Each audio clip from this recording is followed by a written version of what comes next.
ಶಿವನಾಥ ಮೊದಲಾದ ಭಕ್ತರಿಗೆ ಒಳ್ಳೆಯದು, ನೀವು ಭಗವಂತನ ಐಶ್ವರ್ಯದ ವರ್ಣನೆಯ ಕಡೆ ಅಷ್ಟೊಂದಾಗಿ ಮನಸ್ಸು ಕೊಡುತ್ತೀರಲ್ಲ ಏಕೆ?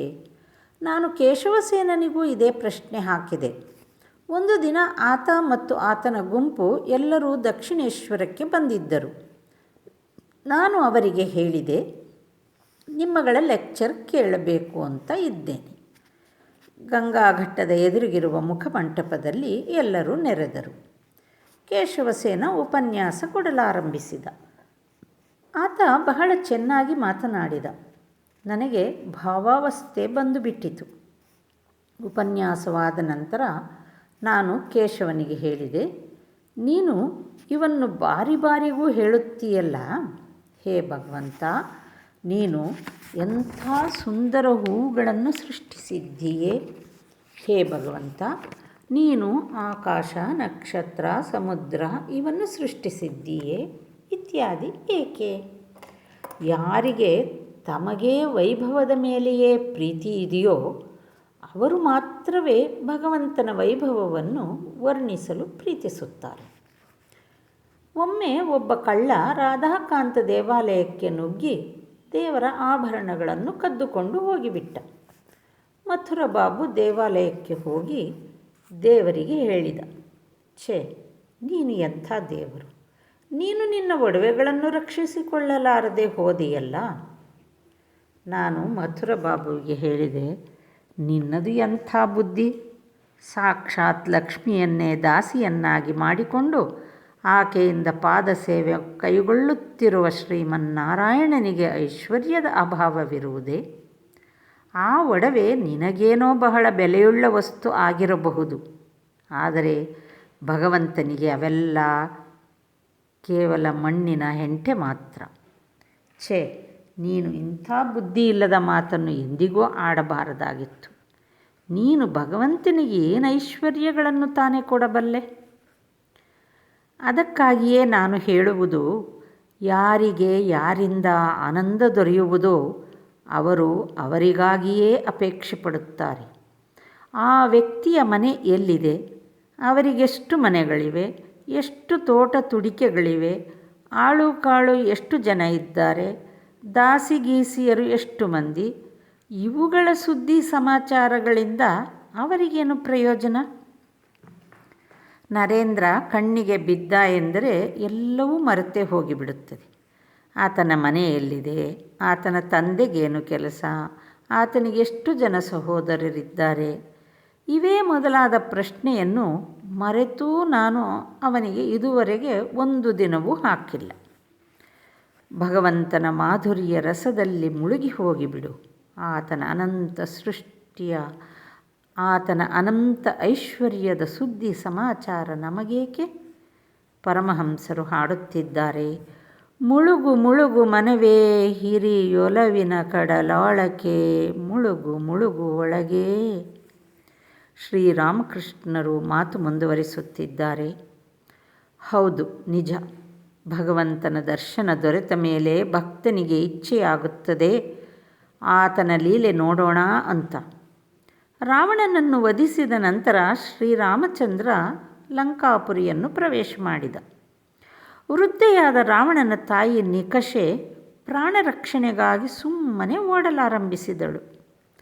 ಲಕ್ಷ್ಮಣ ರಾಮನನ್ನು ಕೇಳಿದ, ರಾಮ, ಇದೇನು ಆಶ್ಚರ್ಯ, ಈ ನಿಕಷೆ ಇಷ್ಟೊಂದು ವೃದ್ಧೆಯಾಗಿದ್ದಾಳೆ, ಇಷ್ಟೊಂದು ಪುತ್ರಶೋಕ ಪಡೆದಿದ್ದಾಳೆ, ಆದರೂ ಪ್ರಾಣಭಯದಿಂದ ಓಡಿ ಹೋಗುತ್ತಾ ಇದ್ದಾಳಲ್ಲ, ಏನು ಆಶ್ಚರ್ಯ?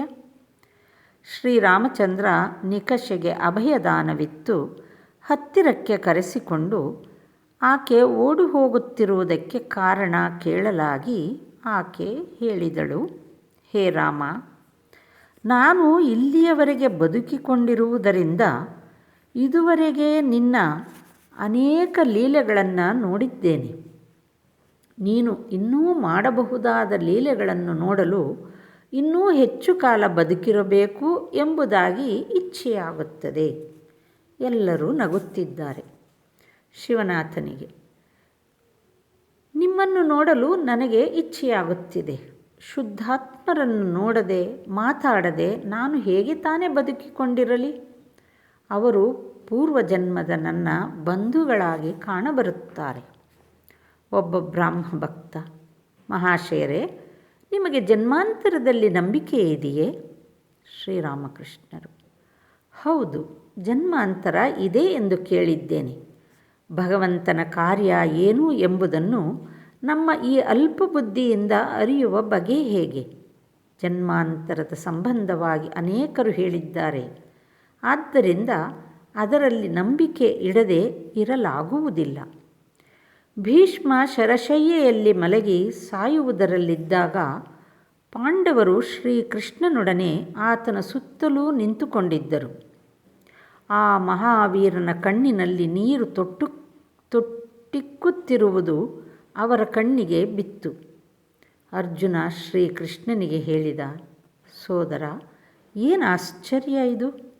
ಸತ್ಯವಾದಿ, ಜಿತೇಂದ್ರಿಯ, ಜ್ಞಾನಿ ಇವೆಲ್ಲ ಆದ ಅಷ್ಟವಸುಗಳಲ್ಲಿ ಒಬ್ಬನಾದ ನಮ್ಮ ಈ ಪಿತಾಮಹ ಭೀಷ್ಮದೇವನೂ ಮಾಯೆಯ ದೆಸೆಯಿಂದ ಈಗ ದೇಹತ್ಯಾಗವಾಗುವ ಸಮಯದಲ್ಲಿ ಅಳುತ್ತಾ ಇದ್ದಾನಲ್ಲ.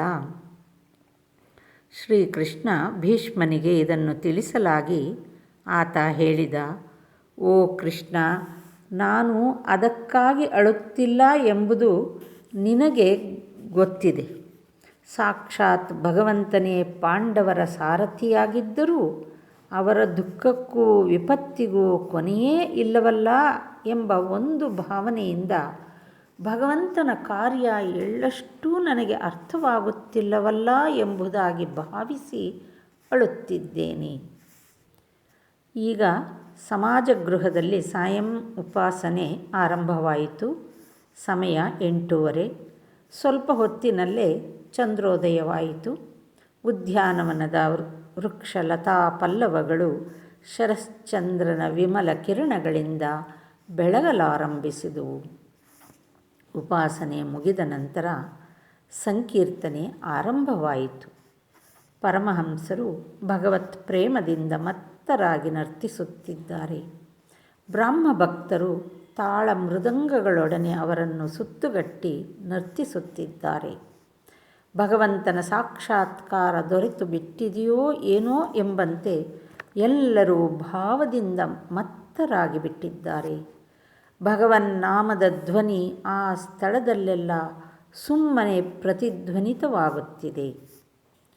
ಕೀರ್ತನೆ ಮುಗಿದ ನಂತರ ಪರಮಹಂಸರು ಜಗನ್ಮಾತೆಗೆ ಮತ್ತೆ ಮತ್ತೆ ಸಾಷ್ಟಾಂಗ ಪ್ರಣಾಮ ಮಾಡುತ್ತಾ ಹೇಳುತ್ತಿದ್ದಾರೆ: ಭಾಗವತ, ಭಕ್ತ, ಭಗವಾನ್, ಜ್ಞಾನಿಗಳ ಚರಣಗಳಿಗೆ ಪ್ರಣಾಮ. ಸಾಕಾರಾದಿ ಭಕ್ತರ, ನಿರಾಕಾರವಾದಿ ಭಕ್ತರ ಚರಣಗಳಿಗೆ ಪ್ರಣಾಮ. ಹಿಂದಿನ ಕಾಲದ ಬ್ರಹ್ಮಜ್ಞಾನಿಗಳ ಚರಣಗಳಿಗೂ ಬ್ರಾಹ್ಮ ಸಮಾಜದ ಈಗಿನ ಕಾಲದ ಬ್ರಹ್ಮಜ್ಞಾನಿಗಳ ಚರಣಗಳಿಗೂ ಪ್ರಣಾಮ.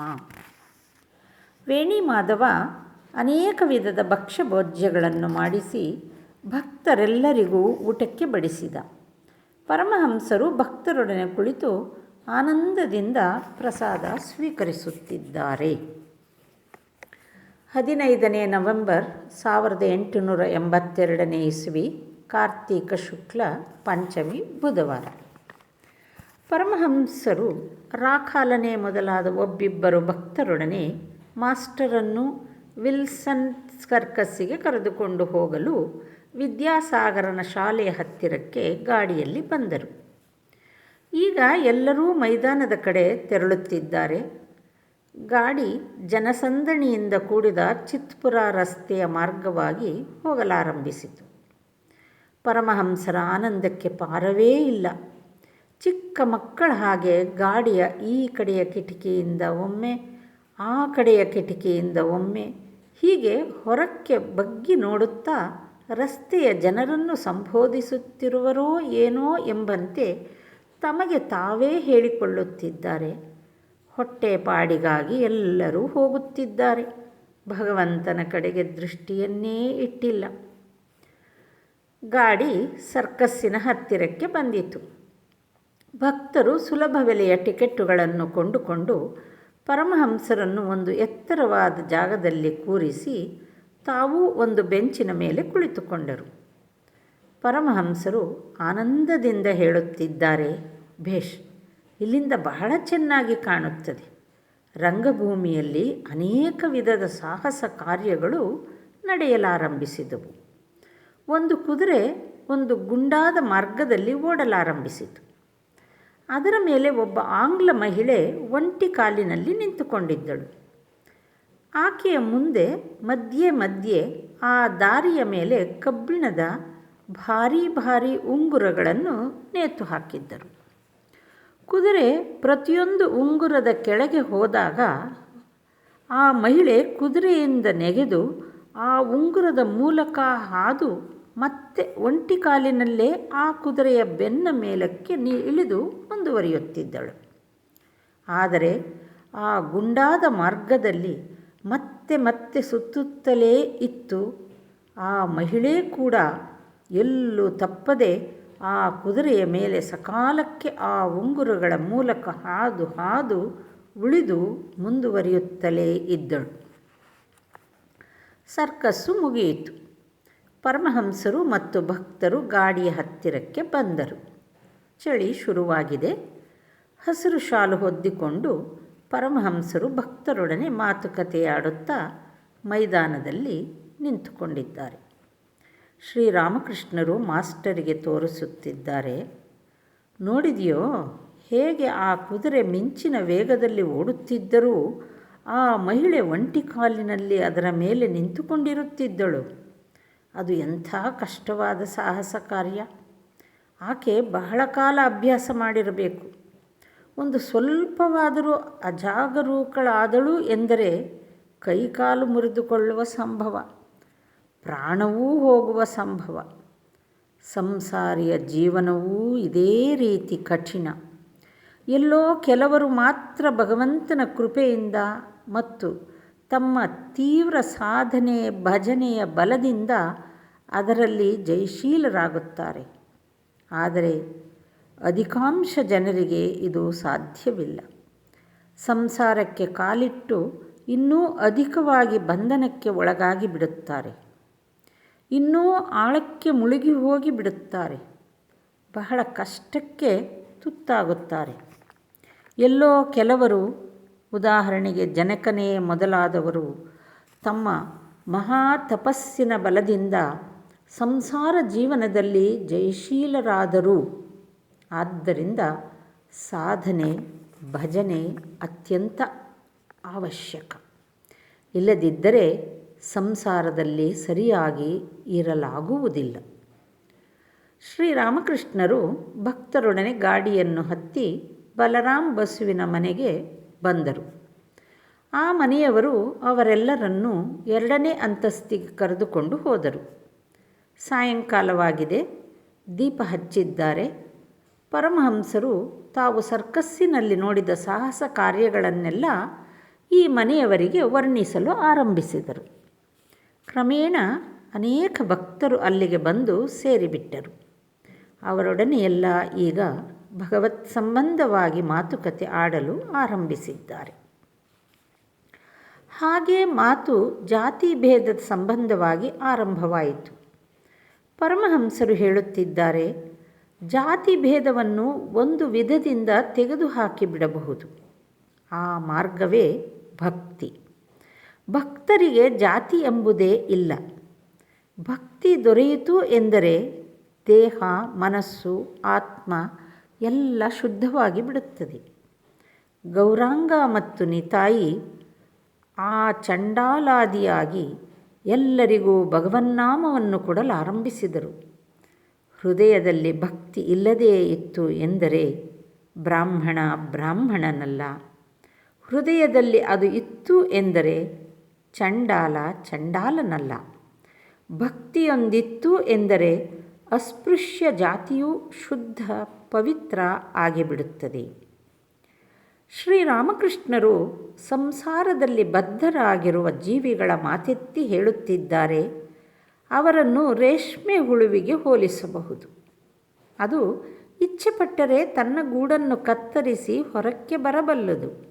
ಆದರೆ ಬಹಳ ಪ್ರಯಾಸಪಟ್ಟು ತಾನೇ ಗೂಡನ್ನು ಕಟ್ಟಿರುವುದರಿಂದ ಅದು ಹಾಗೆ ಮಾಡಲಿಚ್ಛಿಸದು. ಅದು ಅಲ್ಲೇ ಸಾಯುತ್ತದೆ. ಮತ್ತೆ ಅವರನ್ನು ಬೋನಿಗೆ ನುಗ್ಗಿದ ಮೀನಿಗೆ ಹೋಲಿಸಬಹುದು. ಅದು ಬೋನಿನೊಳಕ್ಕೆ ಹೋದ ದಾರಿಯಲ್ಲೇ ಹಿಂದಿರುಗಿ ಬರಲು ಅವಕಾಶವಿದೆ.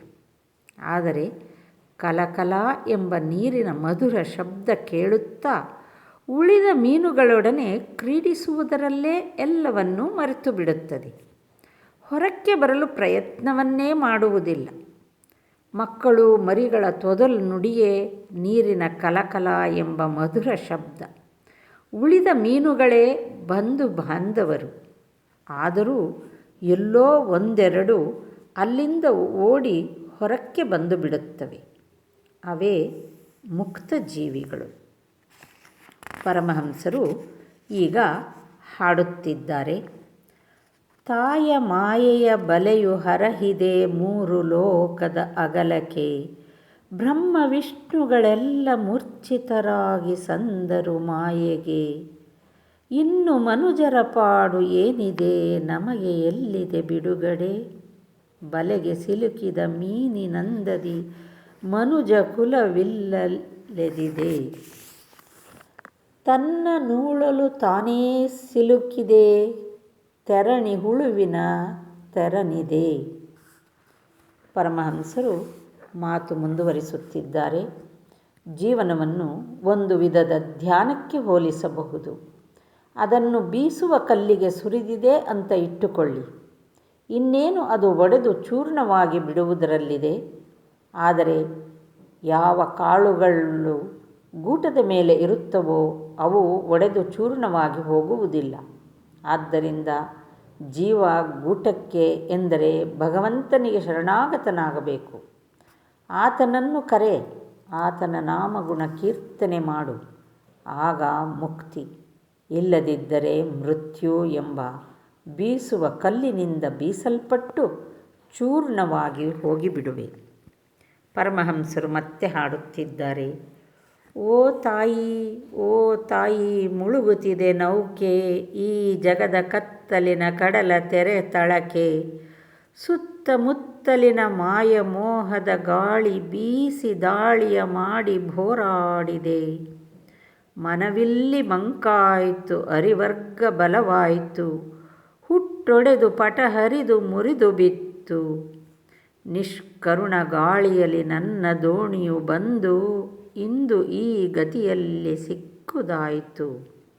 ಇದೋ ನುಗ್ಗುತ್ತಿದೆ ನೋಡು ದೋಣಿಯೊಳಗಡೆ ನೀರು, ಹೇಳು ನಾನಿನ್ನೀಗ ಮಾಡ್ಪುದೇನು. ಸೋತ ಕಣ್ಣಿನ ಸುತ್ತ ಕತ್ತಲೆಯ ಪರಿವಾರ, ನಿನ್ನ ನಾಮವೇ ನನಗೆ ತೇಲ್ತೊಟ್ಟಿಲು.